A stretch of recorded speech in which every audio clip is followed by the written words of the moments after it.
राधा मेरी स्वामिनी मैं राधे तेरी दास, जन्म जन्म मोहि दीजियो श्री वृंदावन को वास। राधे राधे भक्तों, स्वागत है आप सभी का हमारे चैनल श्री किशोरी दासी में। आज इस वीडियो में मैं कार्तिक मास महात्म्य का 16वां अध्याय सुनाने जा रही हूँ। आप सभी ध्यान पूर्वक सुने।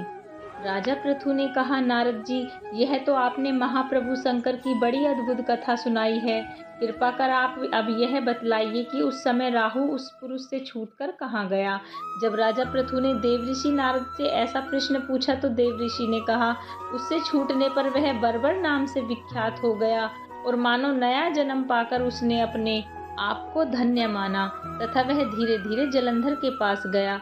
वहां जाकर उसने शंकर जी की चेष्टा कही।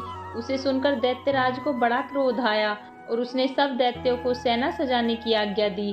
कालनेमी और शुंभ निशुंभ आदि सभी महाबली दैत्य तैयार होने लगे। एक से एक महाबली दैत्य करोड़ों की संख्या में निकलकर युद्ध के लिए संबद्ध हो गए। महाप्रतापी सिंधुपुत्र शिवजी से युद्ध के लिए निकला। उसके आगे महर्षि शुक्र और छिन्न सिर राहु हुआ। फिर तो उसी समय जलंधर का मुकुट खिसककर पृथ्वी पर गिर पड़ा। आकाश में मेघ छा गए और बड़े अपशगुन हुए। उधर इंद्र आदि सब देवताओं ने एकत्र होकर कैलाश पर जाकर शिवजी के पास पहुंचकर सारा वृतांत कहा और यह भी कहा कि आपने जलंधर से युद्ध करने के लिए जो भगवान विष्णु को भेजा था वह उसके वंशावृत्ति हो गए हैं तथा लक्ष्मी सहित जलंधर के अधीन होकर उसके घर में निवास करते हैं।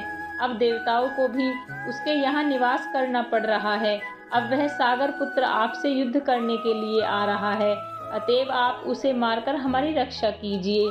देवताओं से यह सब सुनकर शंकर जी ने भगवान विष्णु से पूछा, हे ऋषिकेश, युद्ध में आपने जलंधर का संहार क्यों नहीं किया और वैकुंठ को छोड़कर आप उसके घर कैसे चले गए। यह सुनकर भगवान विष्णु ने हाथ जोड़कर नम्रता पूर्वक शंकर से कहा, उसे आपका अंशी व लक्ष्मी का भाई होने के कारण नहीं मारा। वह बड़ा ही वीर व देवताओं से अजय है। मैं सत्य कहता हूँ कि उसे कोई भी नहीं मार सकता। इस पर मैं मुग्ध होकर मैंने स्वयं उसके घर में रहने का वर दे दिया है और इसी कारण मैं उसके घर में रहता हूँ। हे सूर्यवर विष्णु, आप यह क्या कहते हैं। उस दैत्य जलंधर को मैं अवश्य मारूंगा, इसमें कुछ भी संदेह नहीं है। अब आप सब देवता जलंधर को मेरे द्वारा मरा हुआ ही जानकर अपने स्थान को जाइए। जब शंकर जी ने ऐसा कहा तो सब देवता संदेह रहित होकर अपने स्थान को चले गए। ठीक उसी समय पराक्रमी जलंधर अपनी विशाल सेना के साथ कैलाश पर्वत को घेर कर सिंहनाद करने लगा। दैत्यों के नाद और कोलाहल से शिवजी क्रुद्ध हो गए। उन्होंने अपनी नंदी आदि गणों को उसके साथ युद्ध करने की आज्ञा दे दी। कैलाश पर्वत के समीप भीषण युद्ध होने लगा। दैत्य अनेकों प्रकार के अस्त्र शस्त्र बरसाने लगे।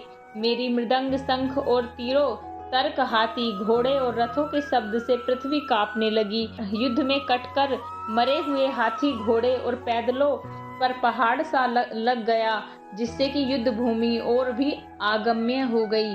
दैत्यों के आचार्य श्री शुक्राचार्य जी अपनी मृत संजीवनी विद्या से सब देवताओं को जिलाने लगे। यह देखकर शिवजी गण व्याकुल हो गए और उनके पास जाकर सारा वृतांत सुनाया। उसे सुनकर भगवान रुद्र के क्रोध की सीमा न रही। वह अपने भयंकर रूप से दिशाओं को प्रज्वलित करने लगे। फिर तो उस समय उनके मुख से एक बड़ी भयंकर कन्या उत्पन्न हुई, जिसकी दोनों जंघाएं ताल वृक्ष के समान थीं।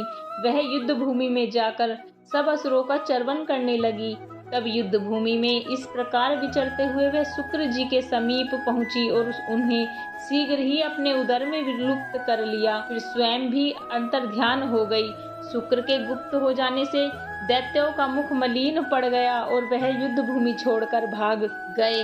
इस पर उनके शुंभ निशुंभ और कालनेमी आदि सेनापतियों ने अपने भागते हुए वीरों को रोककर शिव गणों पर बड़ा कठिन प्रहार करना आरंभ किया।